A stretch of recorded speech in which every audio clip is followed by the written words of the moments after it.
Good evening, everyone. I am not Jim Kellner, even though I kind of look like a very much shorter version of him. And Brian is away today, so you've got me all to yourselves, along with my special guest that we'll bring on in just a moment.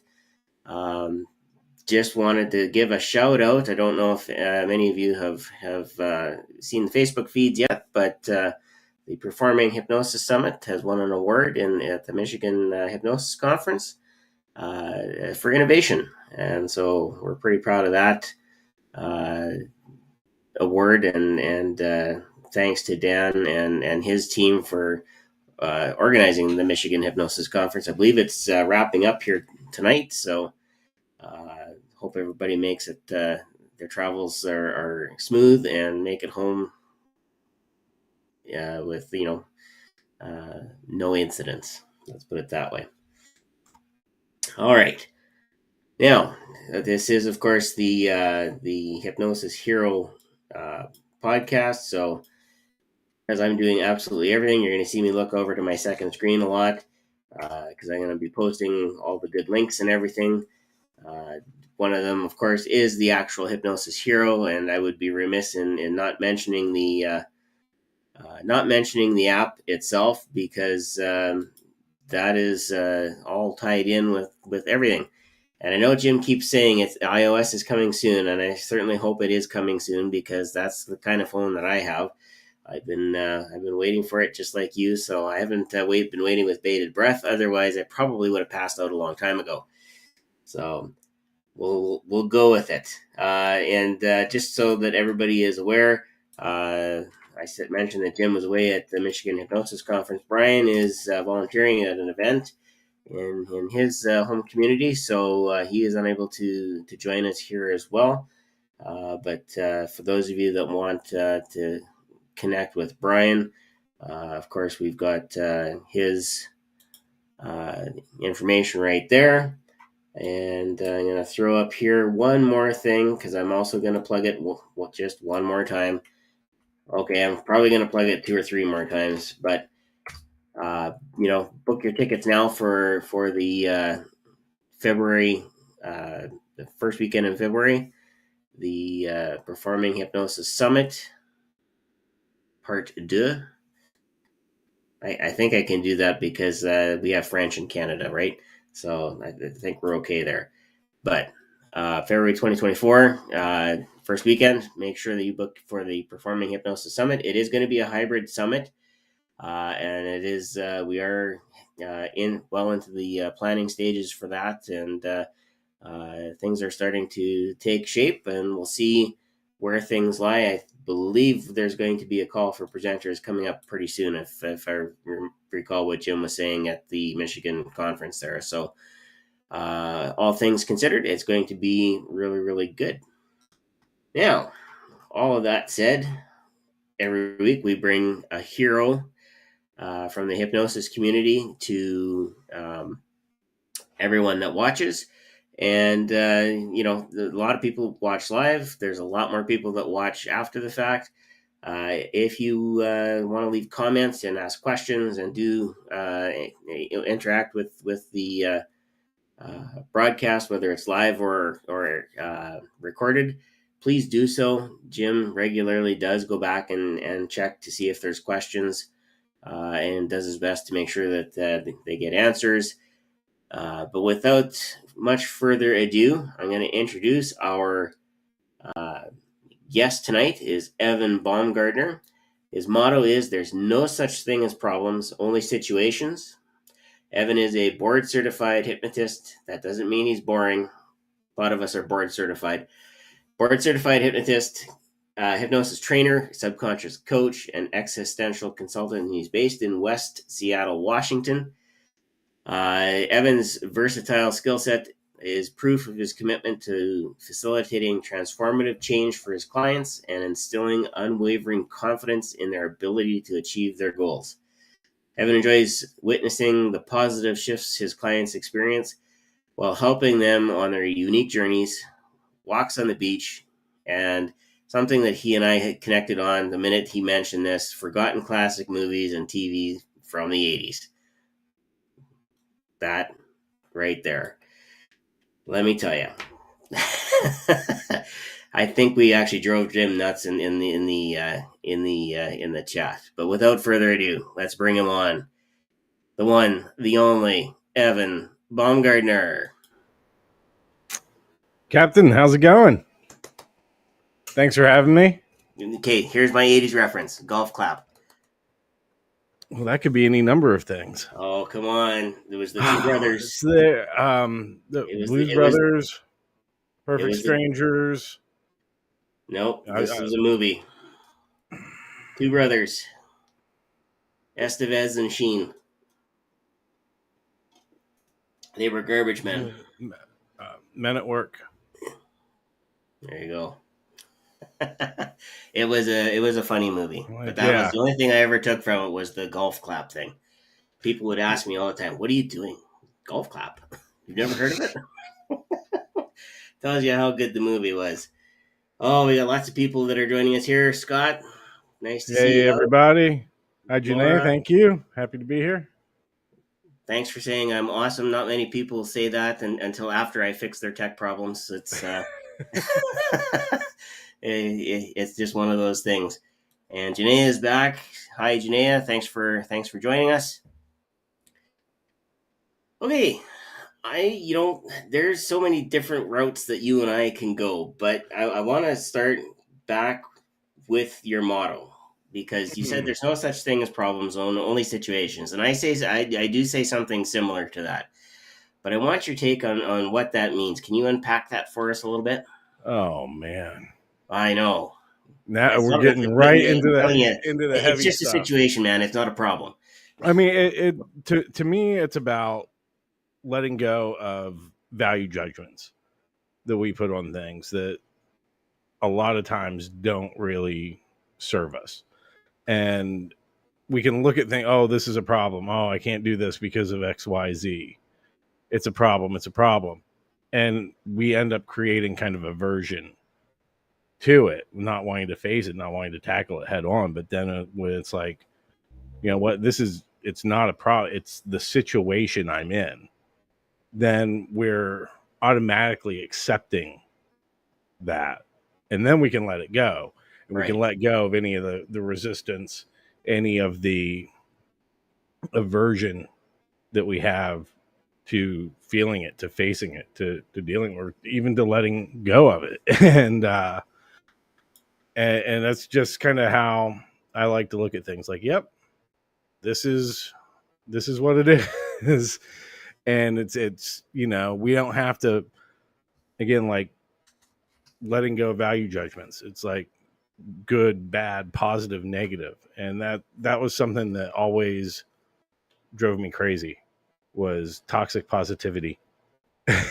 And now, like, I do believe in the power of positive thinking, but I see a lot of like where it comes out as like, oh, I must not think bad thoughts. I must not, you know, call it what it is, you know. And I mean, I honestly, I think, yeah, we need to find the silver lining in the hand that we're dealt and take it and learn and grow and develop. But, you know, that doesn't make it good, you know. And I think about that a lot with my journey into hypnosis that kind of started after I had Bell's palsy, which turned into synkinesis, which means, yeah, not everything went back to where it was supposed to be. And think of the Goonies. Yeah, since we're on the 80s movies, when they break the statue, mom's favorite piece, and they glue it back on wrong. It's like that. Yeah.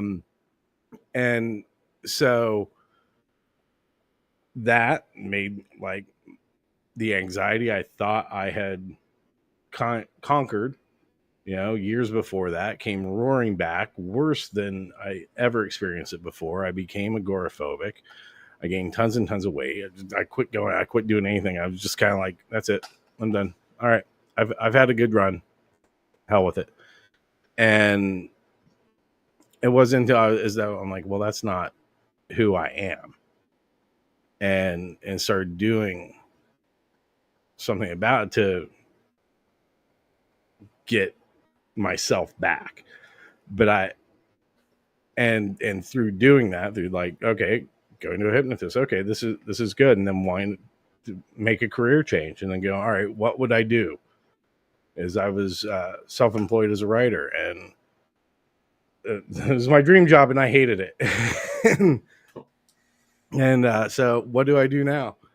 And I'm like, somebody suggested, oh yeah, you should be a hypnotherapist. I'm like, oh, you know what? Yeah, that works, and it ticks all the boxes, because there's no way I was going to go have a real people job. And and then there it was. And I mean, like, you know, everybody that's a hypnotist that's watching knows that this is the absolute best job in the world. And it's great. And I was able to take that, you know, further with regaining my confidence, with really, like, you know, letting go of the anxiety and integrating all of that, getting myself back, and then, you know, continuing to improve on that. Still working on the weight part, but that's coming. And you know, its own perfect time, its own perfect way. I'm not too worried there, you know.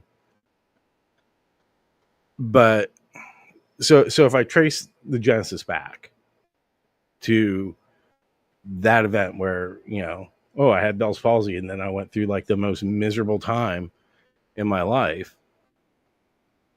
I mean, I got to someplace where I'm extremely happy, I'm extremely satisfied, and I absolutely love it. But that doesn't make what happened good.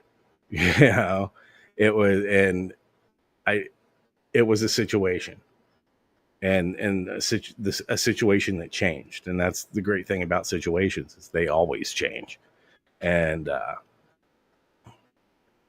but really, I wanted to let go of the value judgment there. Like, it wasn't positive or negative. I mean, like, I just don't believe in that. Was it, you know, I could say it was negative, but then with a positive outcome. But I'd rather look at things in terms of kind of like constructive or destructive. And, you know, that's kind of a more neutral way for me to look at things. And that was a very destructive event, you know, but, like, you know, a forest fire is destructive. But, you know, it enriches the soil after, so there can be new growth. And that's how I would rather look at things than saying, oh, that was bad, that was good. I mean, sometimes things are objectively good or bad, you know, but pretty rare. Yeah. No, I hear you on that. Um, in my experience, when people are focused on this is good or this is bad, they have the view like this. It's like looking through Yeah, a scope, and they miss the bigger picture of the. everything around them, all They like the mi- yeah, little things that are good, you know, you're yeah, not present. exactly. There's a continuum. There's a spectrum. There's so much more to life than just the situation. Mm-hmm. And when you're so focused on it that's when it becomes a problem. Yeah, exactly. You're not able to stop and smell the roses, because, like, you're looking through You that didn't even know the telescope. roses were there because you never saw You're them. thinking everything's still like super far away. You don't know, like, all this stuff right in front of you that you can do now. Yeah. So, Do you find that with a lot of your clients as well? That when they come to you, their view is so myopic that you really have to kind of take a step back and say, no, let's look at the bigger picture, even before you get into doing hypnosis. not really, not in like that sort of like aversion to not thinking positive way.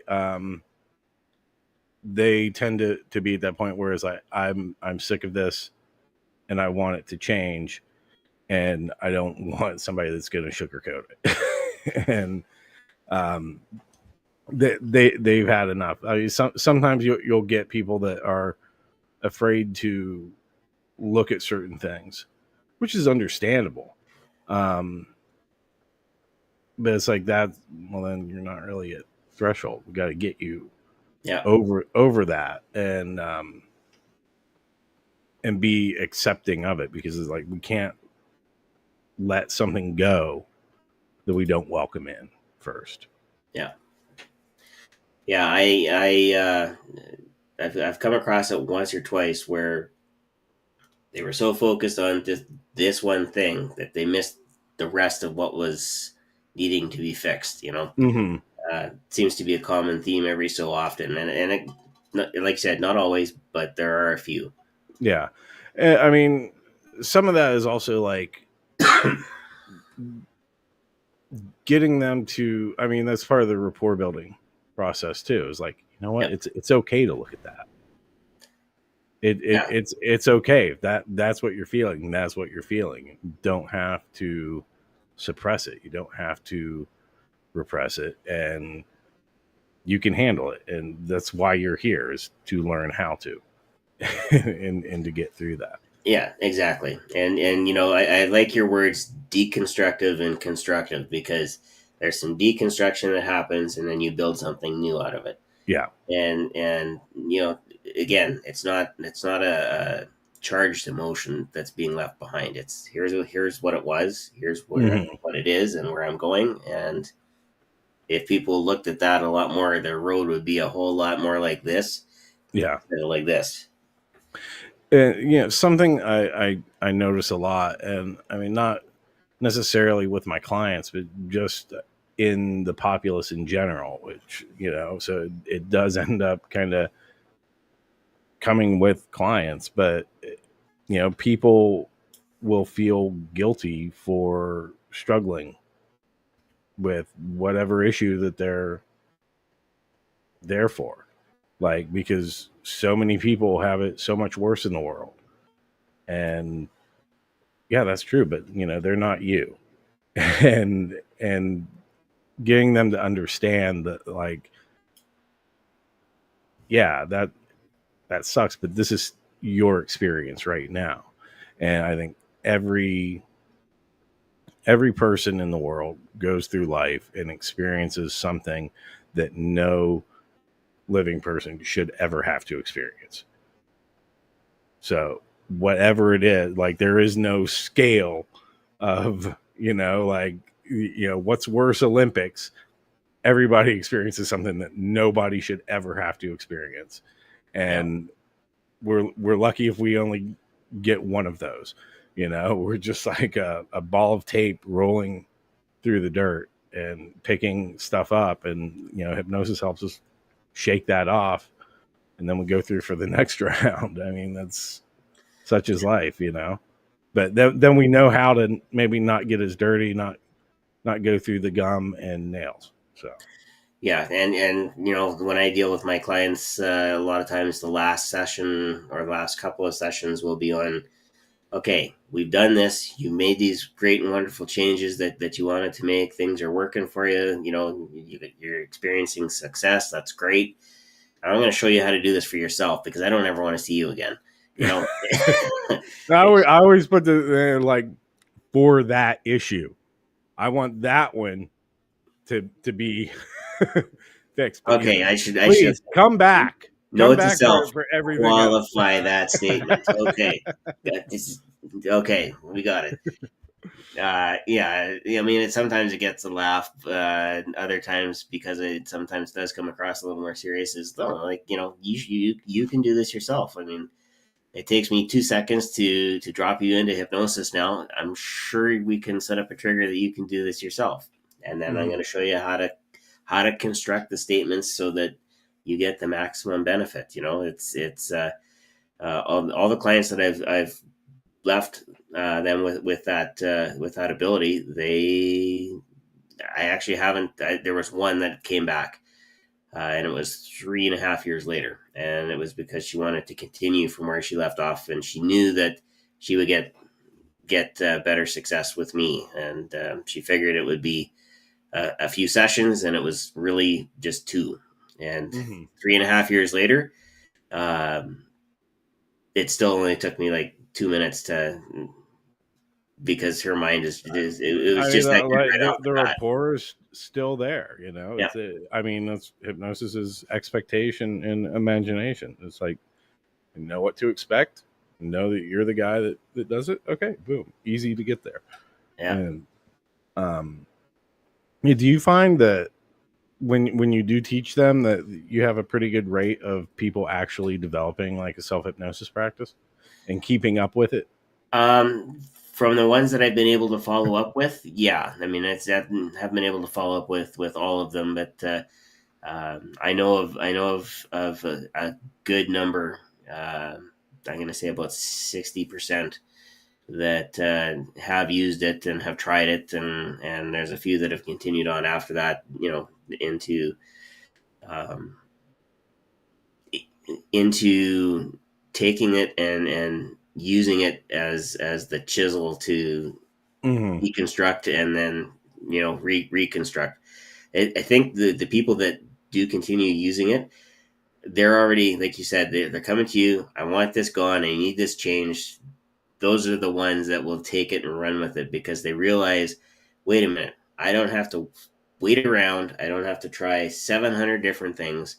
I've got this tool. I can use it. I can make the change. I can get on with my life. Mm-hmm. And those are the people that carry on with it and still have good success down the road. See, I always feel like I have trouble getting them to actually follow through with like self hypnosis with like here's how you give yourself suggestions and all that. That they'll do it at first, but then it doesn't seem like it really becomes that sort of like daily practice like that Yeah, I wouldn't say you they'd use it stick daily, with. but if they come across something that they know Yeah. kind of iffy, they'll pull the tool out and start using it. Mm-hmm. The biggest like I remember like yeah early on I used to be like okay I'm going to teach you self hypnosis with this and you can continue this yourself. I would like start doing that kind of first session with setting things up and like go practice this before the next one. You know, it's gonna help us kind of supercharge things. Nobody would do it. I'm like, all right, well then I'm not going to bother with this. We'll just we'll just go right at it. Yeah, And now I'll teach people like the Mike Mandel's EFT tapping, which is great and it's super simple. yeah, And it's like here's something you can do. You don't have to like really think about suggestions or anything. You just give it a number and go. And that's something that people are a lot better about keeping up with. You know, but I still encourage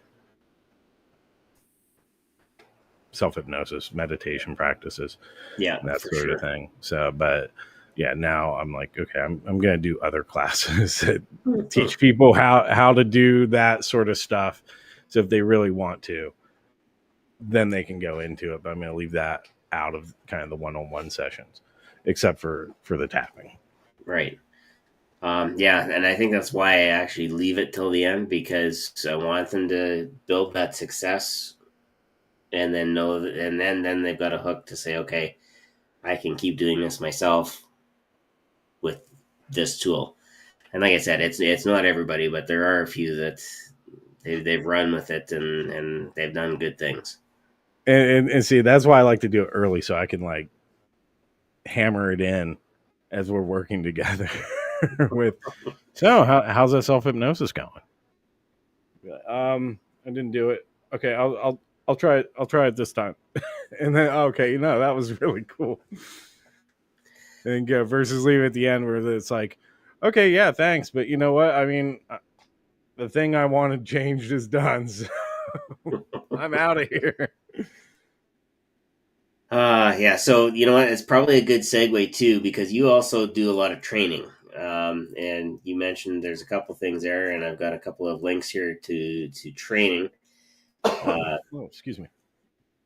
this one here is so critical for everybody, and it it really is just the first step. Um, I find that people are very very good. There it is. People are very good at setting goals, when they're motivated to set goals, they're not motivated to action the steps required to achieve the goal. Mm-hmm. So talk to me about your goal setting and how that moves I, people along their path to success. I kind of think a lot of that comes down to, like, we're not writing the goals correctly, um, in a way that is in emotional alignment with where we're at, and we're not preparing for all the other goals that come up on the way to a bigger goal. But the one of the biggest things is, like, there'll be a lot of resistance that comes up uh, on the way to a goal, and that's what derails us.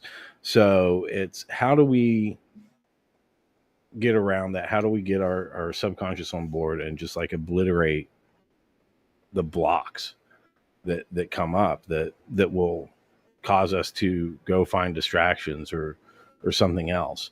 And it's kind of like writing the goal down, and, like, and choosing it instead of wanting it. That's a big thing, because when we want something, we just end up pushing it away.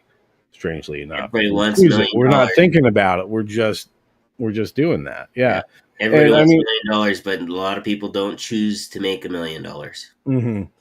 and people can push and make $1,000,000, and then they lose it, or or they can never get back there because it wasn't in alignment, and they're pushing so hard that it's like, okay, we you kind of end up setting yourself up for failure at that point, versus feeling it in the body. But it's like, we need to be excited for it. Like, how many times is, like, have you written a New Year's resolution, for example, and then, like, oh yeah, I'm gonna do this, I'm on that this year, and maybe you do that for like a few weeks.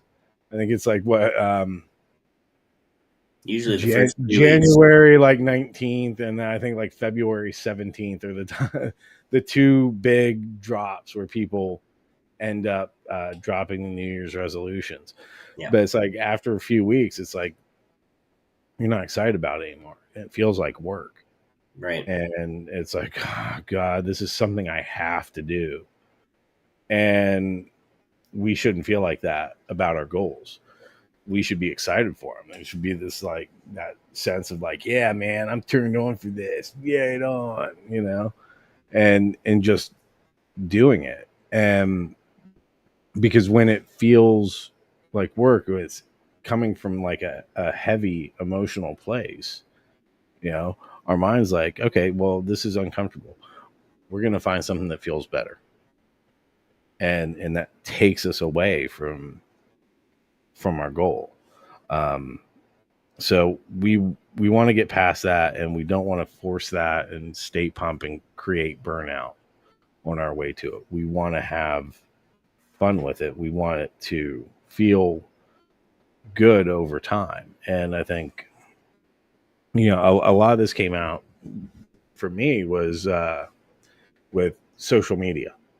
And I kind of, that was like the genesis of what ended up becoming Resolute. Was I'm like, okay, I want to keep building my business. What do I do? How do I find the people that need me, that my message is going to resonate with? I'm like, well, everybody's online. Got to do that. Now, before I became a hypnotist, I was happily away from social media. I had, like, completely deleted everything like years before. It's not in touch. I'm like, it's great. And then I'm like, oh, damn it. Now I have to make a Facebook account. And so I did that just to have a business page. And I just let it sit there. Occasionally I would post a picture of a cat. And that would be it. But then it's like, okay, I actually have to do this. And as I started getting into that, then it was like, oh wait, it's not even like the business page, but it's like it's your personal profile. So there was that moment where it wasn't just my business, but it was me. And it was that sense of like losing any sort of separation between public and private, and allowing Facebook to get access to all my my metadata, and having to give into that. And all this resistance came up where I'm like, you know what, maybe this isn't worth it. Maybe I should just quit, don't bother, whatever. And I'm like, that wasn't what I wanted though. And I knew that that wasn't in service of the bigger goal. So I had to figure out, all right, well, how do I get past this? And I had to do a lot of releasing on it. And it's like welcoming what I was feeling and like sitting with it and looking at it and being uncomfortable with it. And then just, can I let it go? Just like, 1% at a time, and until it started going away, and then getting more comfortable with like posting things. For a while, I'm just like posting cat memes, but I was doing it. And then it's like, okay, then I started doing more stuff. And then it's like, how do I make this more fun for me? That like, and now I'm making all sorts of stupid videos, and doing like rambling live streams, and I'm having fun with it. I mean, it's work, but it's not like there isn't an aversion to it. It's that like, okay, yep, I'm doing this. No idea what I'm gonna say. I'm gonna do it. And I mean, so I'm building that consistency up, but I'm also in the process. I'm finding ways to have fun with it, and whether that is like taking time and not really being on message and just doing something stupid because I enjoy video editing, and reigniting kind of my enjoyment of that I kind of put that down back in the early 2000s. And I'm just like, okay, yep, I'm done with that. And now I'm like, oh wait, I still remember how to do that. I still got it. And Find it's all good. those skills that we developed. We often talk about the fact that Gen Xers and we have the ability to jump into code and decode it, and because we've coded, we can edit video because I taught a class on how to edit video, and I had to turn the dials, and we're talking thousands of a Oh, second. Oh so yeah, good. Such yeah, good stuff. videotape to videotape. And it's like, oh my gosh, like that was when I actually started back at the high school in 1998, and now I'm 4 years away from early retirement, and it's like, okay, of all the tech things that I've done over the years, how many of them have now applied to my business? I can do this, I can do that, I can Yeah. do this, I can do that, I can do this, I can do that. And it's just a matter of kicking like you said, I'm in the same boat. I got to kick myself in the butt to do it. But once I get going, once you get Yeah. started, it's actually kind of fun. Finding that. Yeah. I mean, nothing of value is ever lost, Yeah. is the way I see it. And some of we don't even realize that until it's hindsight, but we can bring all of that stuff together and use it. Things that one time we were passionate about, that we did enjoy, and like, how can we apply that to the now? Yeah. And like for me, it was, being creative and like doing video editing, kind of filmmaking way back when. And then, it was having a real people job. And then it was like, I'm going to go to grad school and go be a teacher.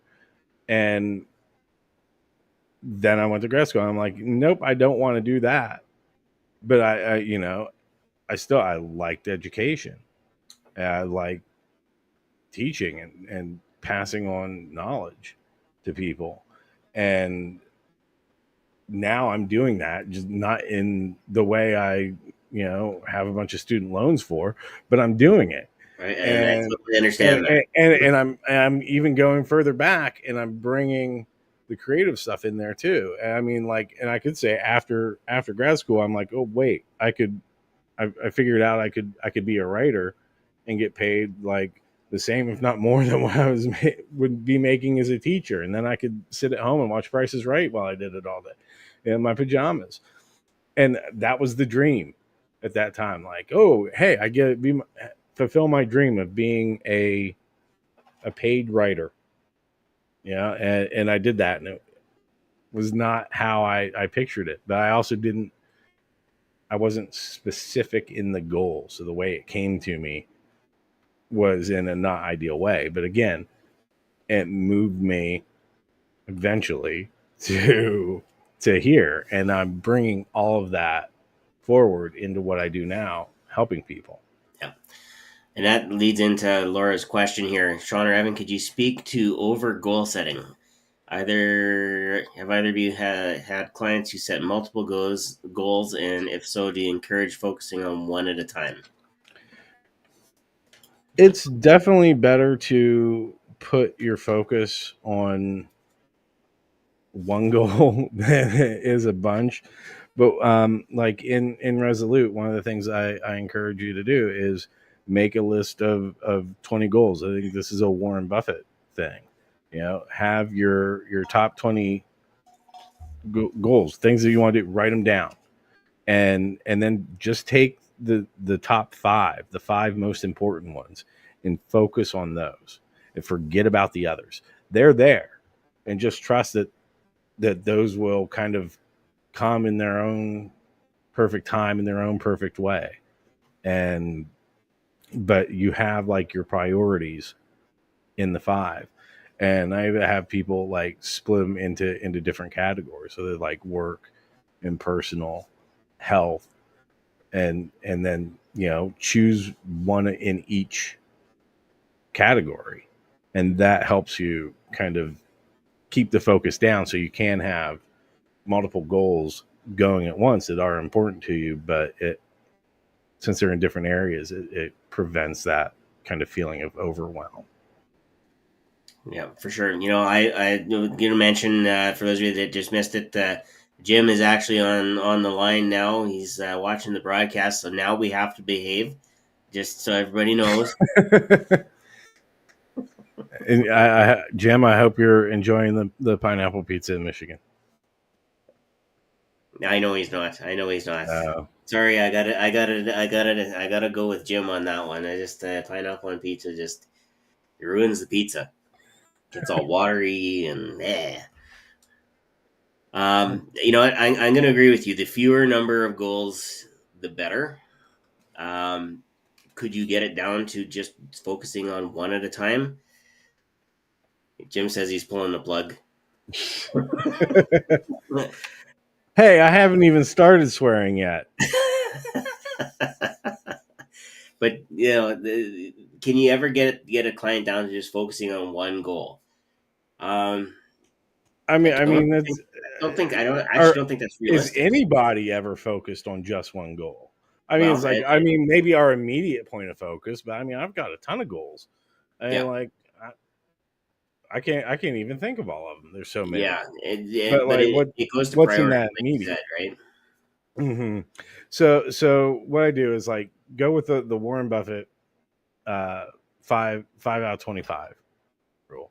Write 25 goals down, put them in order of importance, work on the top 5, and then don't work on the other.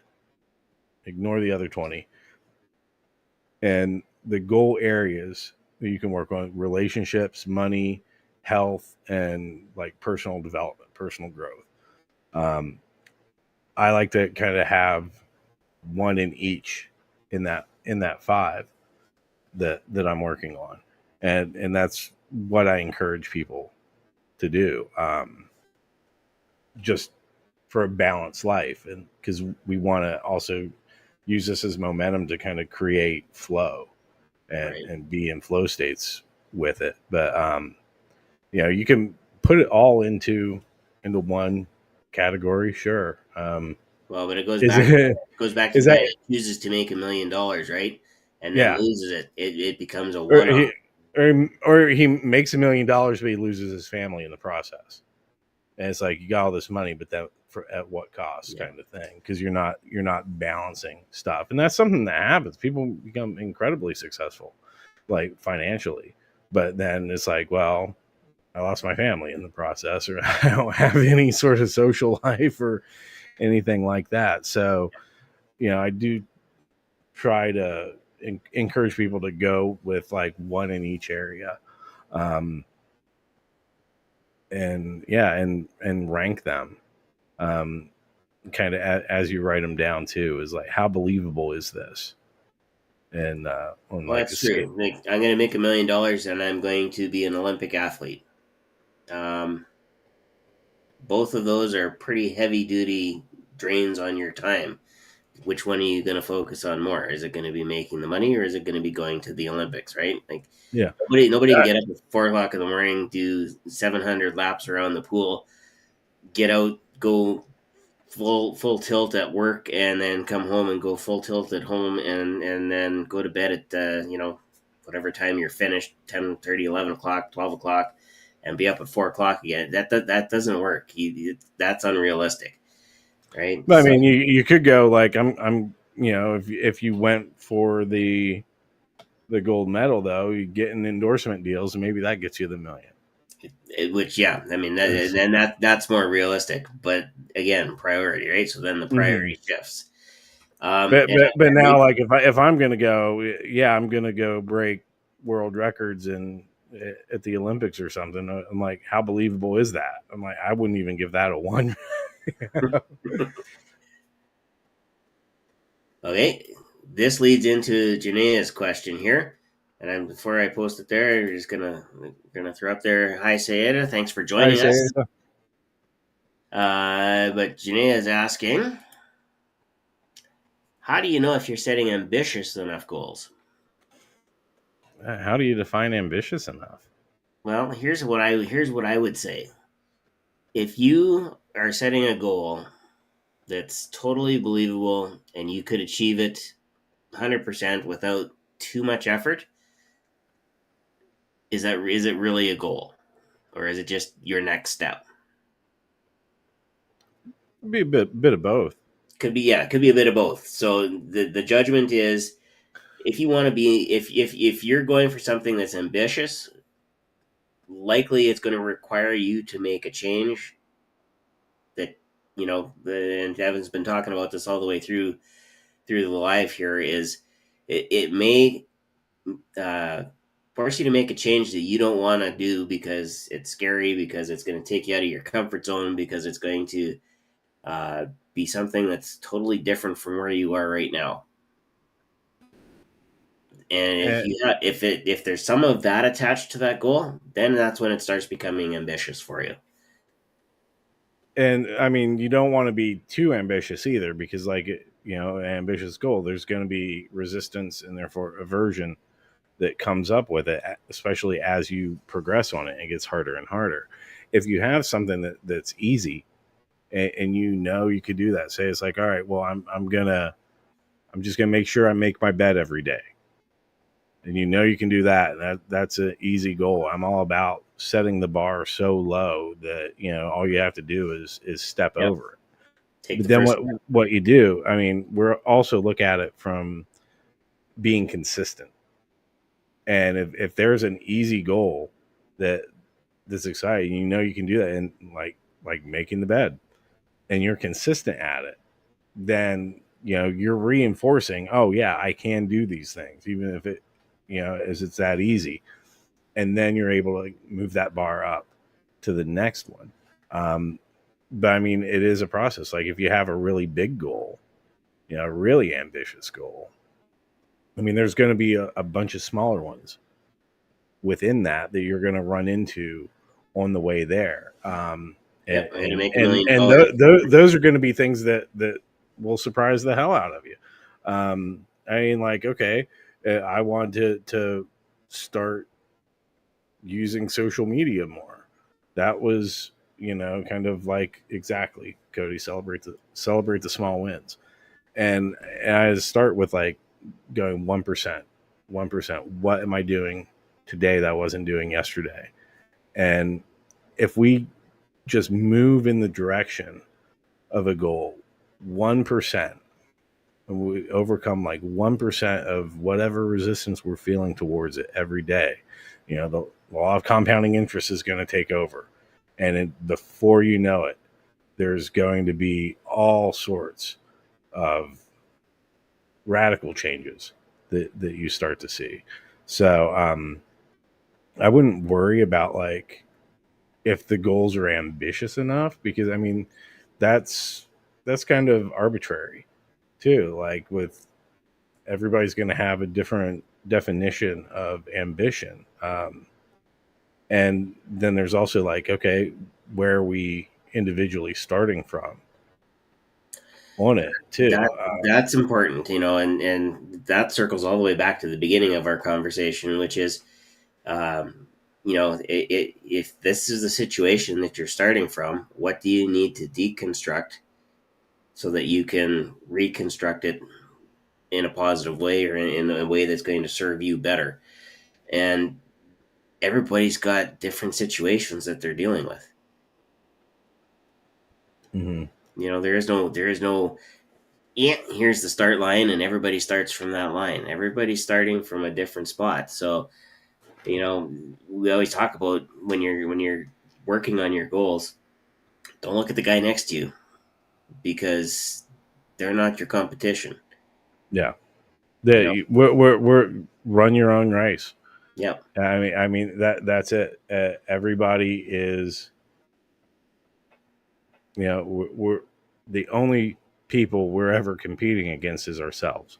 Yep. And I, like me, I beat your own best time kind of thing. And that comes from kind of, like accepting where we're at in the now and being consistent, understanding that 1% rule, knowing like, as we move towards a goal, resistance is going to come up, and that's a good thing because we need that to keep growing. It's like, if working out, like if you're lifting weights, there's only so much you can do at first, but then you add more and more on.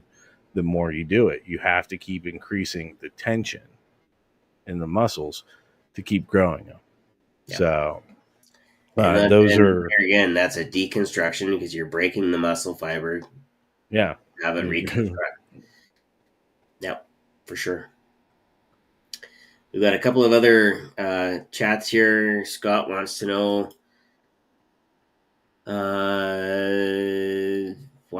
about a quick induction that'll work on a family friend and his wife.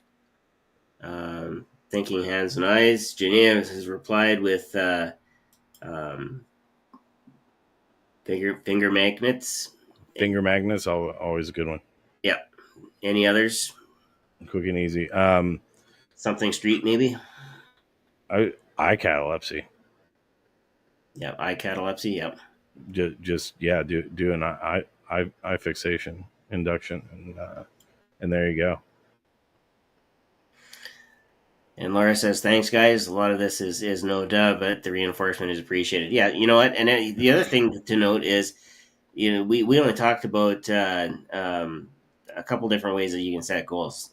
There's SMART goals. There's the achieve method. There's 1,000 different ways to look at goal setting, and then your actions can be, you can use the GTD method for getting things done, and the Pomodoro method for scheduling your day so that you can do all the actions that you need to achieve your goal. All of that all ties in, and what I like about what Evan's done here is he's built a system that'll take you from, okay, let's set the goal and let's take a look at, how we're going to move you through that. And that's what I find that eliminating the resistance is what it's really all about. Yeah. And a picture just flashed in my mind. Remember the very first 3D games that Atari came out with, the big arcade games? It was very much like the holograms, or yeah, it was very much like that, where you're flying along and all of a sudden there's this big blob that's coming straight out at you, and you got to shoot it and break it up into pieces. It's kind of like a 3D version of Asteroids. I'm trying to remember the name of it, I but don't remember that one. yeah, but that's exactly what it is, because we may not know exactly what that resistance is going to be, but you've got a way to break through it. Yeah, You've got a and I tool to mean, help. and oftentimes when it comes up, it's something that's going to help us in other areas of our lives too. That's the other thing too. To get through it. You start with 5 goals, and that's great, but those 5 goals could impact the other 20 areas that you've written down quite easily. And so again, it becomes a person moving from situation to situation to situation, instead of I'm in a problem, I'm in a problem, I'm in a problem. It's not that myopic view. You can take a look at the situation, and you can change on the fly. Yeah, and you're a good example of that. You went looking to be a teacher and then deciding not to. A lot of people may not make that pivot because it's scary to make that pivot. When you have goals, and when you know where you're wanting to get to, it's easier to pivot and move around those things, and maybe duck when somebody's trying to hit back and say, no, you can't do that because that's not a goal you should have. And what makes you think Yeah, you're going to do that? I mean, who knows where it's going to take you? I mean, like Exactly. last thing I thought I would be doing would be like, oh, I'm going to do a Facebook Live. I'm going to do an Instagram Live or something, and I've been doing those, and getting to that point was ridiculous. Yeah. Um, I but remember when I did my first TikTok live, it was that was a scary experience. I still got to get the followers on there You know to what? unlock that. Follow me You on don't. TikTok, everybody. You don't. You and I can go live together. Oh, We'll okay. And does we'll that find a time. unlock it for me? Yeah, because I've got the followers. So Nice, yeah, and then I can awesome. also Yeah. promote you too, and then you can get the followers. So yeah, you're gonna be joining Evan and I live on TikTok at some point. Oh boy, we're gonna be dancing and lip syncing, because that's Okay, that's good, because if I was actually maybe singing, not. I'd break all the glass in my phone. That's a Hey, limiting belief. I know. This has been awesome. We still have a little ways to go yet, but I wanted to remind everybody that in just a few minutes we are going to get to the hypnosis portion of the evening. There's one other thing though that Evan does with training that I find extremely interesting, and I actually do want to get more information on it. And that is the kinetic shift. Mm-hmm. So if you haven't heard about the kinetic shift, tell people what that actually is, what it does, how it helps.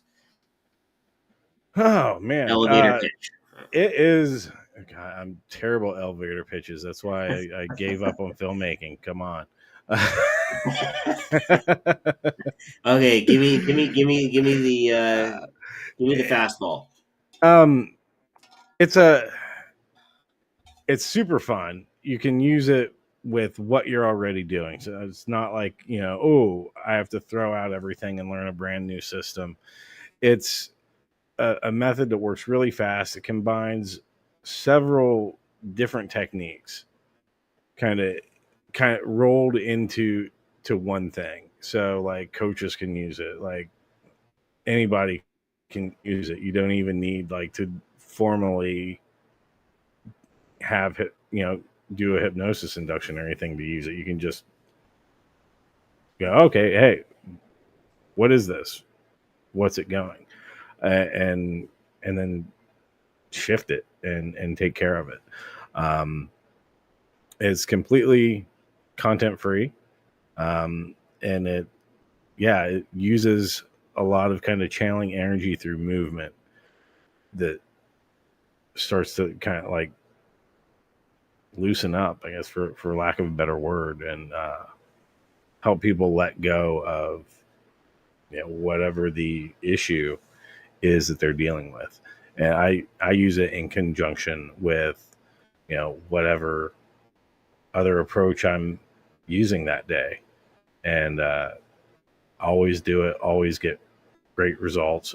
Has like a wow factor to it as well, because like it's one of those like eyes open kind of things. Since you don't need hypnosis, I'm like, okay, is there anything left? You want to check in my work, and then all right, let's finish getting it out. So and yeah, it can be used on anything. Like you can use it to help with pain relief, anxiety, fears, phobias, stress, PTSD, trauma, all of that. So my training, without giving too much away, because I could go deep into it right now, but I really show you the nuts and bolts of what's happening with it, and how to use it, and how you can really integrate it with what you're already doing and get even better results for your clients.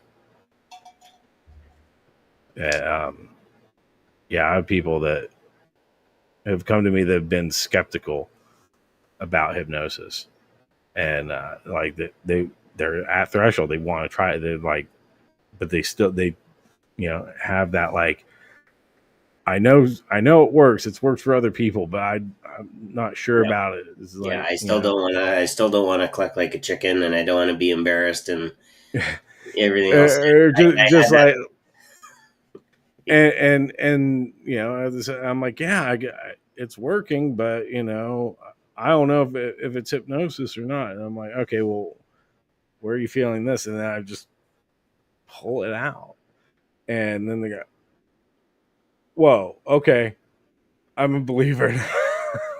Yeah. Yeah, I remember the first time I saw it. It would have been when we were at Hypnothoughts 2 years ago. If for everybody who doesn't know, Jim, when Evan and I met in one of Jim's classes, we are both and I took the certifications. I had the seal right here. Took it off my desk today because I was cleaning. But we're both officially badasses. So, and that's the Like, only got bad word. certified right Yeah, now. yeah. That's the only bad words that we're gonna say tonight. But don't tell What? Jim. Oh, hey. Well, let's not go So, too far. Let's not yeah, get too crazy.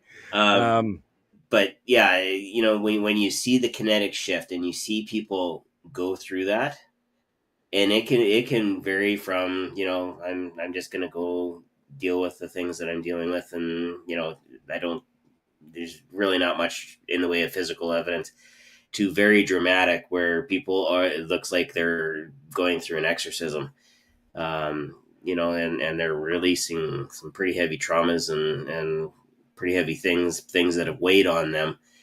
Almost invariably, I think people say after that, I feel so much lighter. yeah. Why do I feel lighter? And it's because they're not carrying the weight of and the impact of that, whatever it is. And you list off, the whole list there. Removing the charge Yeah. to it, and getting the energy flowing again, really. And I know, like, for me, that was a big breakthrough for me, because like one of my goals as a hypnotist was like, okay, I know if Milton Erickson could beat polio and walk again with hypnosis, there's got to be a way I can, undo the synkinesis with it, and put things back to where it was. And it was something where I'm like, I know, Erickson was a wizard, but I'm not there yet. But one day that'll be something that I kind of figure out. And it was just kind of on the back burner, because I mean, for me, the thing where I knew hypnosis worked, and what mattered was the emotional stuff. Was accepting that we're going to feel anxiety about things sometimes, regaining my confidence, getting my life back. And so that, and continuing that improvement, that's where my focus has been, especially with my clients. But then, at that hypnothos, doing the kinetic shift training there, it's like, oh, wait, this will work on my Bell's palsy. And so in the conference rooms, it was super cold, especially, like post conference when everybody was leaving and everything. And so, the muscles contracted in my face because that's what they do. That's why we shiver. It's trying to warm us up. So I had the synkinesis side really clamping down. This side is then overcompensating for it. So both are getting tired. It's just like a miserable, tight feeling. So the kinetic shift on the synkinesis and it loosened up. And I'm like, oh my God, my face feels like normal now. And well, normal as it is at this point. But I'm like, hey, this is my way in. This is how I can actually start helping people with that. And I'm like, now how do I kind of go about this? Because I still had to figure out a way. I had this one thing, but what was I going to do? Especially since I don't want to say, oh yeah, I can do that. I can fix. I don't want to guarantee results especially on something like that. I'm like, yeah, you're going to feel better, but if you want full symmetry back in your face, I can't promise that. And so, but I'm like, what's the way I'm going to get kind of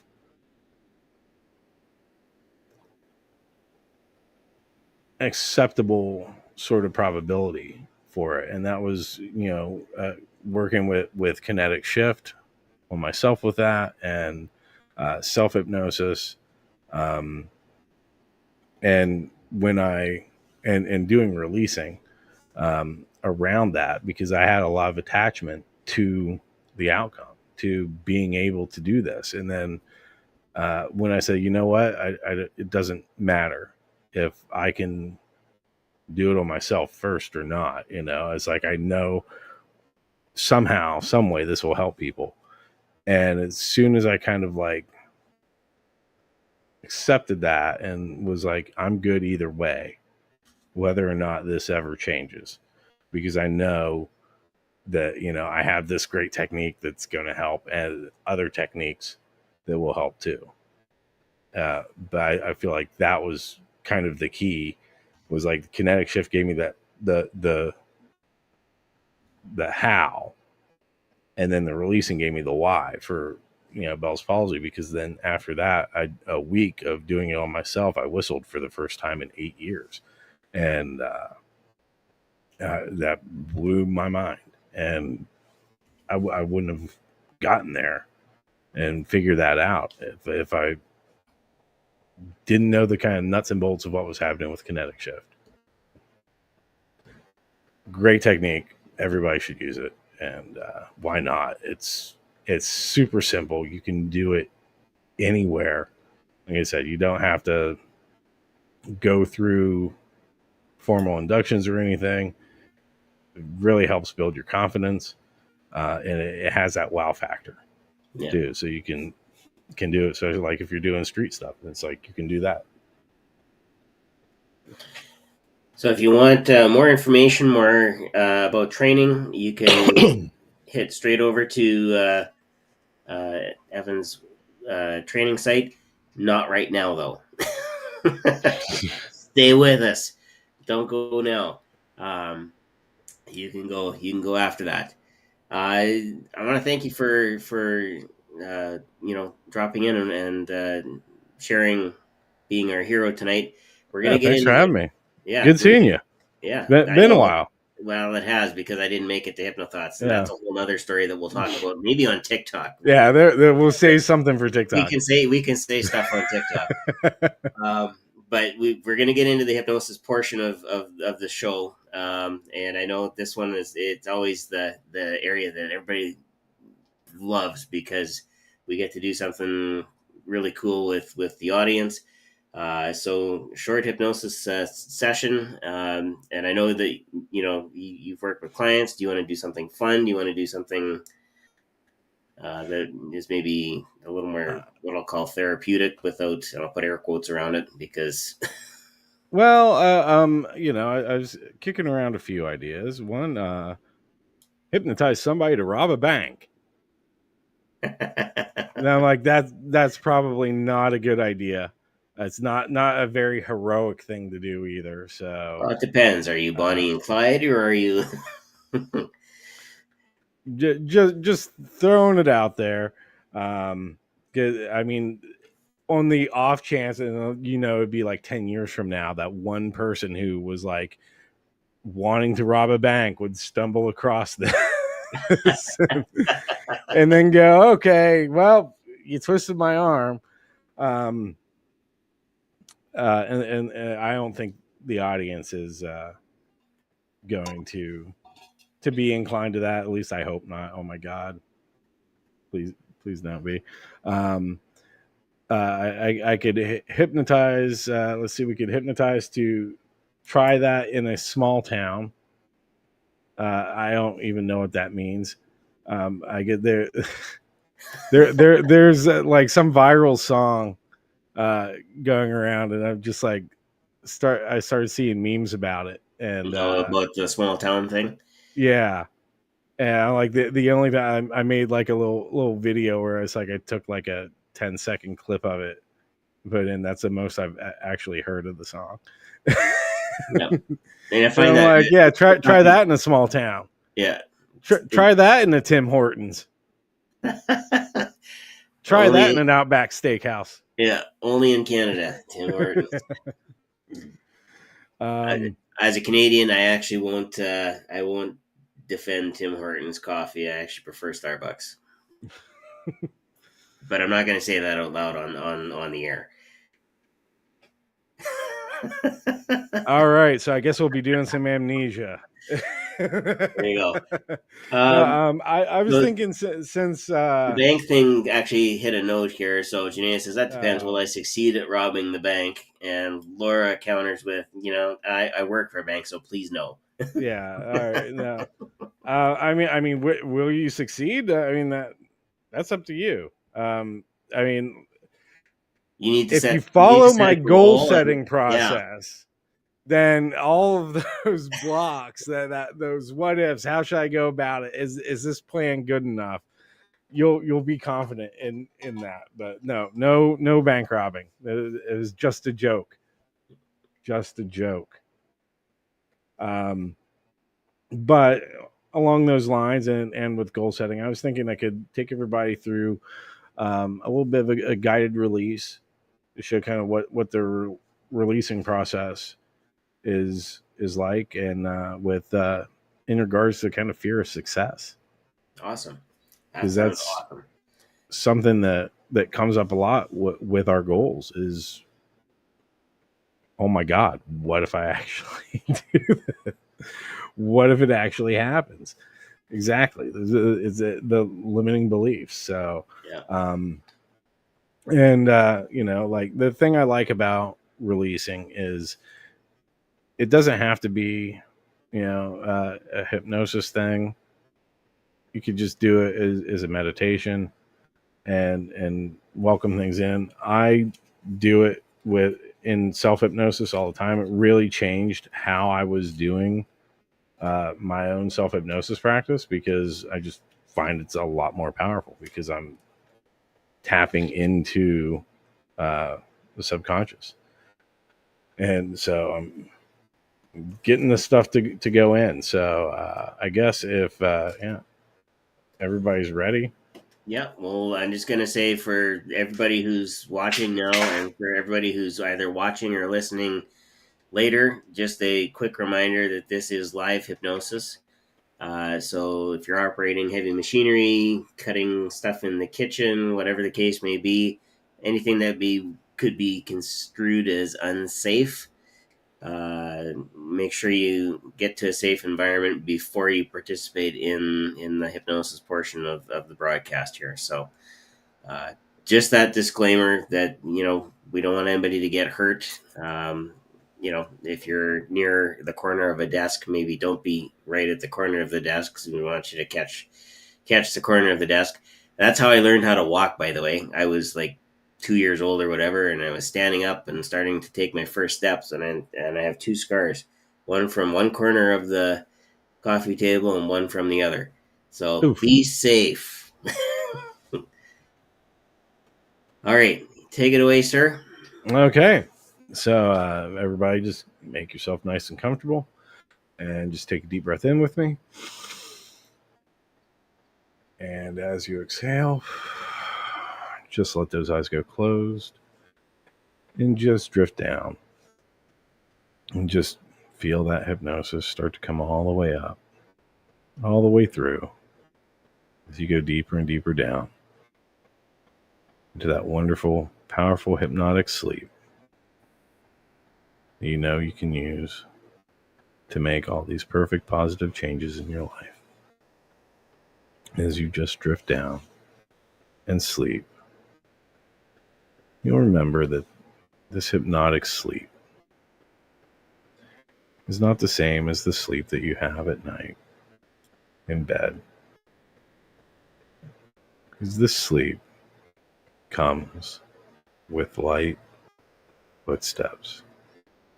And soon those footsteps become heavy and more heavy as you drift deeper and deeper into that hypnosis now, your hypnosis. And you can just imagine what that feels like now. Just feel your hypnosis now, taking you deeper and deeper down. Deeper and deeper and deeper. And now, what I'd like you to do is to just go into that powerful, powerful mind of yours and just access your memories. And just see if there's anywhere, if you have any sort of realization of any part of your life where maybe you've been holding back, or maybe there's a fear of success, of actually taking the responsibility of success. And I want you to just welcome that in, if there is. And if not, just play along and imagine and just see what your mind comes up with. So just welcome any memory, any thoughts, sensations, or feelings that come with that fear of success. And just welcome any part of yourself that feels like this is important, that this means something about you, that taking on this responsibility means something. It's important. And then what I'd like you to do now is just welcome any attachment to that responsibility.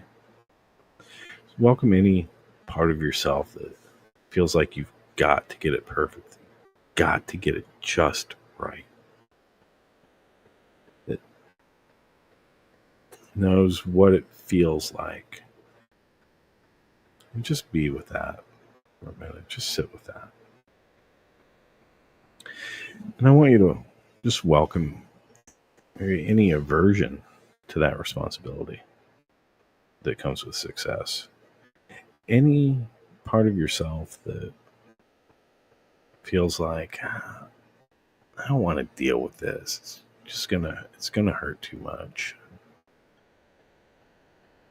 And just ask, can you just let it go? Can you just drop it now? Go ahead and welcome the aversion again.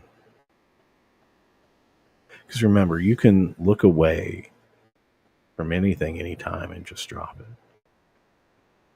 So look back at that aversion again now. Just really, really welcome it this time. I want you to just really feel it fully. Really be with that aversion. Because you know you can look away from it at any time. So why not just dive in and let yourself experience the part of the thing that you've been avoiding? Because you can handle it. Now just drop that again. And just welcome any sense of courage, love, and peace. Just welcome any sense of courage, acceptance, love, or peace. And just sit with that.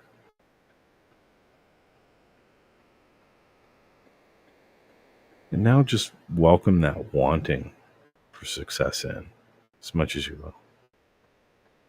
And notice what that feels like.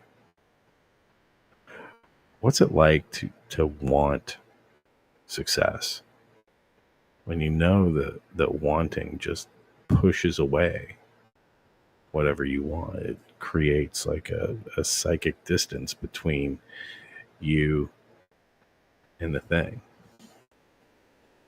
So just sit with that. And I'll just welcome your aversion to success again. Any part of yourself that wants to push success away as much as you do. Now, welcome any fear of success. A distinct feeling of responsibility that comes with success. And just be with that for a moment. That's right. And now, just welcome success. What does it feel like to just be successful? Period.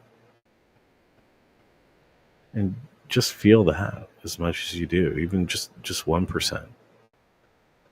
Just be with that. Just welcome that success.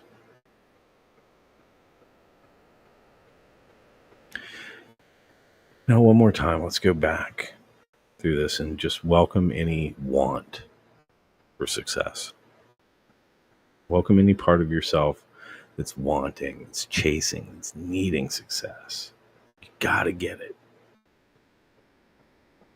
And welcome that psychic distance between you and success that you're creating with that want. That wanting, that chasing, that needing.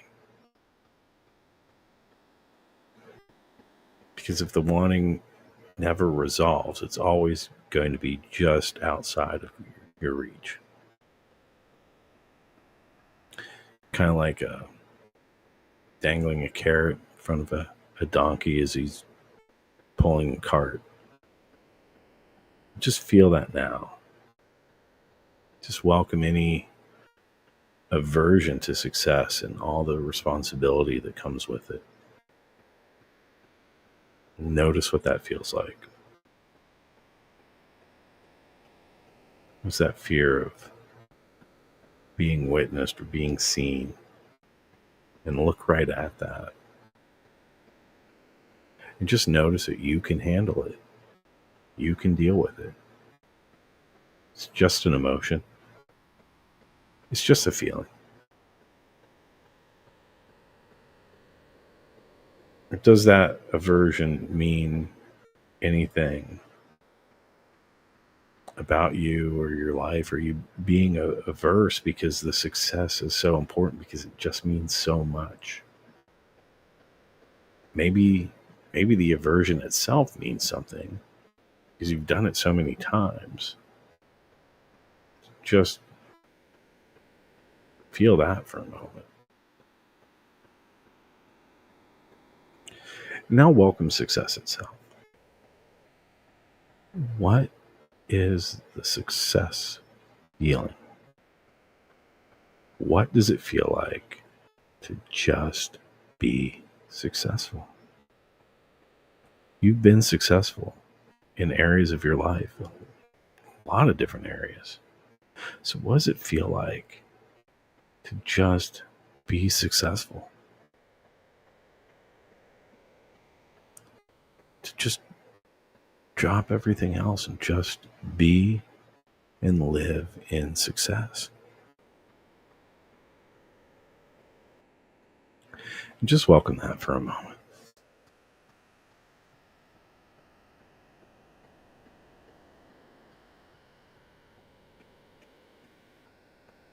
Now, let's go through it one more time. Welcome any wanting for success. Just welcome that one thing. Welcome the chase that goes with it, the wanting, the needing, the attachment, the craving, whatever you want to call it. Now welcome the aversion to success. And allow yourself to be as averse as you are. And what does it feel like to want to push success away? Because you don't want the responsibility. Notice what that feels like. Welcome any part of yourself that might have pushed this thing away so many times that maybe you even become averse to aversion. And just notice as you look right at this that you can handle it. You can handle all of it. And notice any part of yourself that's going into wanting as you look at this.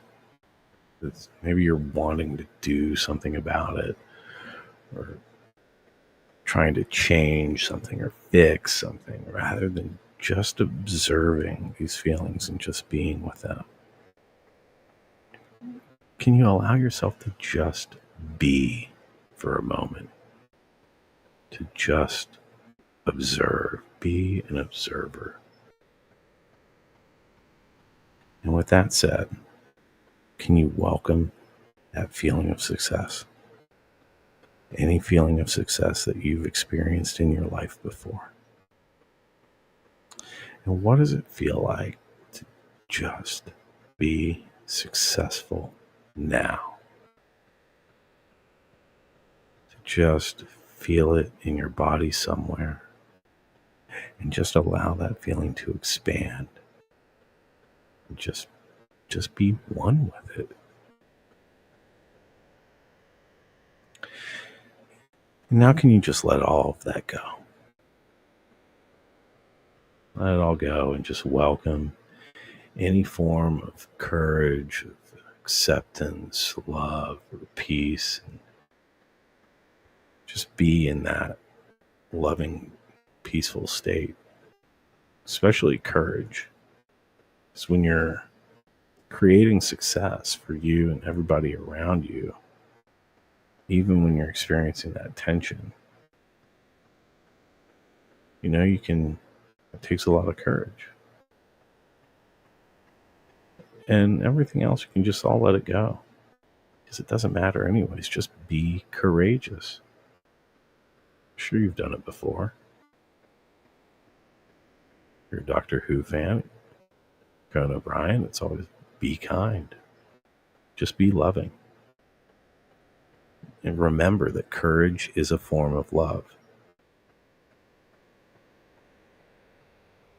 And then just let it go. Just let it all go. And just be.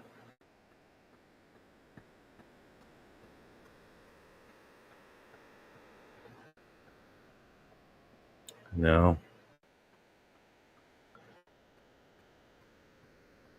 again, just welcome up that courage. And welcome up the love. To feel the courage. And all the ultimate goal is welcoming the acceptance of that. And just be. Just let it all go. Just as you begin to come back to the room, feeling good, take your time. Just come on back when you feel ready, opening your eyes and feeling absolute tremendous. Take your time. Feeling courageous. And let me know in the chat when you're ready how that felt. Yep. And as you come back into the room there, for sure, let us know how things went for you. We're looking forward to hearing some good things.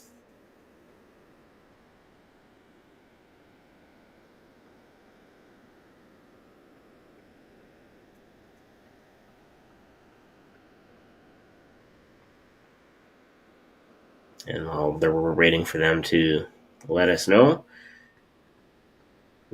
what sorts of things do you have coming up? Are you running some training sessions right away in the next little bit, or? Let's see. The next kinetic shift training is September 17th, I believe. Yep, Sunday, September 17th. So the 1 day online training. Find out more there. The Resolute. I don't know. I'll probably end up doing another live of that. The last one was a 3-day one. And that's, like the recordings are all in there when you sign up for Resolute. It takes you through everything. But that it's something that you can really go so deep on. I'm like, I'm gonna keep adding to this. So the first time I did it, it was a one day, one afternoon kind of thing, and I'm like, all right, well, this clearly isn't nearly enough. I'm expanding that, so then I did it 3 days, and that still wasn't good enough for me. I mean, it's great, but I'm like, the more I do it, the more and more, like, the deeper I'll go on that. I'm like, I'm going down to the bottom of the Mariana Trench, and with this. But I mean, the releasing stuff is a big part of it, and that's kind of become the cornerstone of like everything I've been doing. So, thank you. Janae says Brian. that felt nice and easy, not to fight anything. Yeah, it's the good thing about having all of this recorded is that we can go back to this anytime, and we can come right back to this portion of the show and experience it all again. Found it beneficial. Thanks, Laura, for that. Thank you. Yeah, simply pivot. We talked about that a couple times as well throughout, and it's something that I think we get so locked in on. Gotta get the goal. Gotta get the goal. Yeah, And I those mean, goals or is it really weren't. that you're not achieving the goal, or have you dropped it because it's not in alignment with you, or is the goal in such a way that you're moving towards it, but in an unexpected way Yeah. as well? Um, yeah, it's we can go really deep on that. For sure. I see lots of lives in our future, Evan. I really do. Yeah, that'd be awesome. I think you and I are kindred spirits in this too. And for me, uh, I got a background in setting goals, whether it's in a corporate environment, running an IT department, inside of a school division, which is a unique experience at the best of times. But also in my background, I was also a McDonald's manager, and so goal setting and achieving goals and hitting targets was all the time, and I had to do that with teenagers. Mhm. I'm one of the very few people that can say this in the world. When I was a McDonald's manager and a teacher, because I was a certified teacher at that time, also waiting to get my first job. My first job came along. It was a 3-month replacement contract. My sister was in one of those classes. Oh man. The second contract that I got, same school, comprehensive high school in North Battleford, the McDonald's owner, the youngest daughter, was in that class. Guess who was also the boss at McDonald's? My sister worked there. I was the boss. Oh, yeah. That It was a God, unique talk about experience. trial by fire in Oh, the let me tell classroom. you, the toughest class ever was hers. Gee, I wonder why. Yeah, Megan, be quiet. Megan, be quiet. Megan, be quiet. This is constant throughout the class, but I made it through. Yeah, I mean, for me, like, I don't know about all of the. Yeah, I mean, I think that's like refusing to quit, I mean, are you still actively chasing it, or is it just like, no, I'm still going to do that, but you're just kind of like letting it be in the background and happening in its own sort of time and way? Yeah, and when I look at quitting on a goal, the reasoning behind it, when I look at it, again, I'm trying to look at it holistically. What else is going on?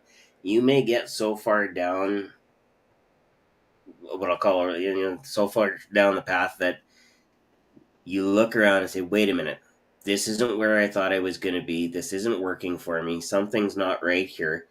You may need to backtrack a little bit to get back on the main path and figure out what that pivot is. That's when, and you're the one thing I will always tell people that I work with that we're setting goals and whatnot. Please always assess where you're at. Mm-hmm. Don't just set it and then I'm gonna put the blinders on to do it and forget about everything else in your life. Because again, that's that one off. Yeah, you'll make the $1 million, but you'll lose everything else.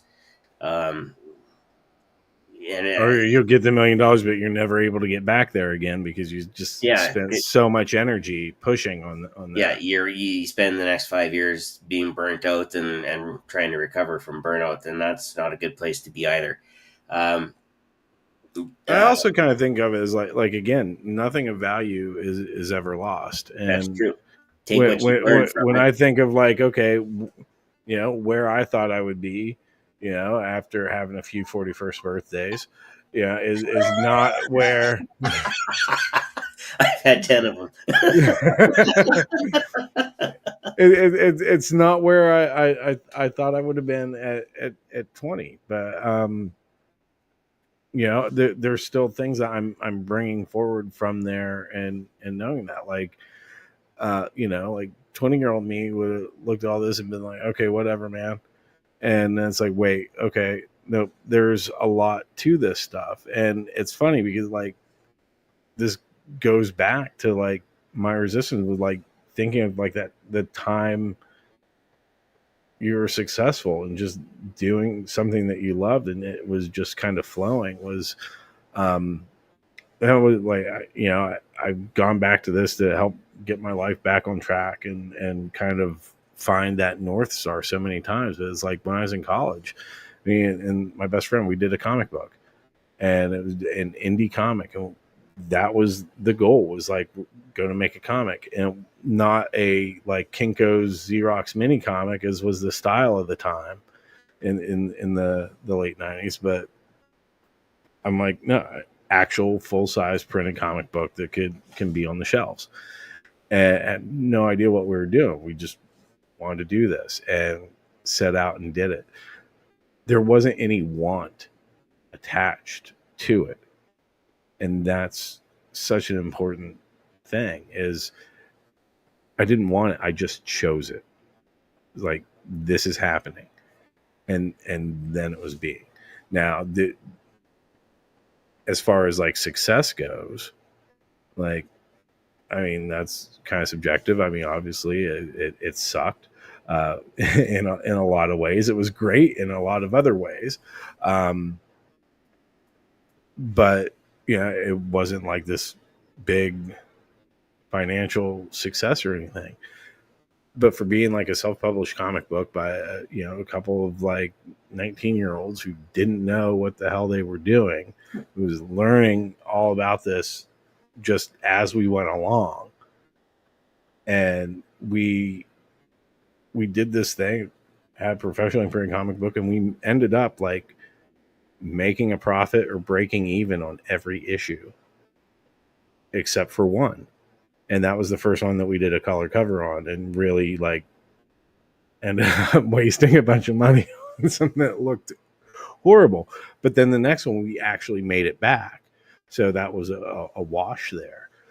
And so by like the standards of like people doing like an indie comic, that was a big success back then. Even though it wasn't like a blip on any sort of radar, but we did it. And again, there wasn't a want. It was just choosing, and then being. Yeah. Yeah, I like that. Choosing and then being. First we want, that's where the idea comes from, but then we have to choose it. And it's like, nope, this is happening. And then everything just kind of starts to fall into place. But we gotta get past that resistance and those all the reasons why it can't happen. Yeah. I find that once you actually make that choice and you're committed to it, and I've even heard people say, "Where's your commitment to your commitment?" And especially around New Year's resolutions, which I call them pseudo goals. Yeah, but yeah, exactly. And the one thing that I will say is, okay, if you're committed to this goal, then it should clarify a lot of what you need to do, and the rest of it, whatever is still troubling you in terms of resistance, this is a perfect opportunity for using some hypnosis to break that apart and flake it off and carry on, break through to your next step. And in Resolute, that's something I talk about. Is like, okay, we need to write them like kind of a little more specifically, because we'll get what we want. Is it going to be in a form that we recognize? Yeah. Or is that really what we want? And we can do that and get past that by like creating supporting statements for it and identifying like global beliefs that will help us get there on individual goals as well. Yeah. Awesome. Well, we're just over an hour and a half in, and that's usually about the time that we end off. Just a couple of quick announcements again. First of all, the Performing Hypnosis Summit. If you are a stage hypnotist or you want to know about stage hypnosis, that is going to be coming up in Las Vegas, first weekend in February. I believe the 2nd, 3rd, 4th sounds about right. So there we go. you're rubbing off on people there, Evan. The other announcement is the next try that in the Chili's. The next Hypnosis Hero is going to be September 8th. Jim actually just sent out the schedule for that, so you'll see us again in 2 weeks, and then I think after that, Jim is intending to go back to weekly Hypnosis Hero broadcast, so you're going to get twice as much of us as you used to. So that'll be really, really good. So we'll see everybody in September, because it's almost that time. There's still no snow on the ground yet, but you never know. It's Saskatchewan, it's Canada, it could happen. Oh my, yeah, it just dawned on me how close to September it actually is. 6 days. Well, five days and a couple of hours. But yeah, it's getting there. I can tell because the kids are ready for school. The school supply areas in Walmart have been absolutely ravaged. The Halloween candy's already out, so Christmas supplies will be out probably next month.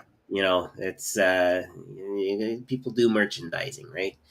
So, but on behalf of Jim and Brian, who were unable to make it tonight, thanks for joining us. And Evan, thank you so much for being the hero this week. Thank you, Shawn. Thanks for having me. Good times.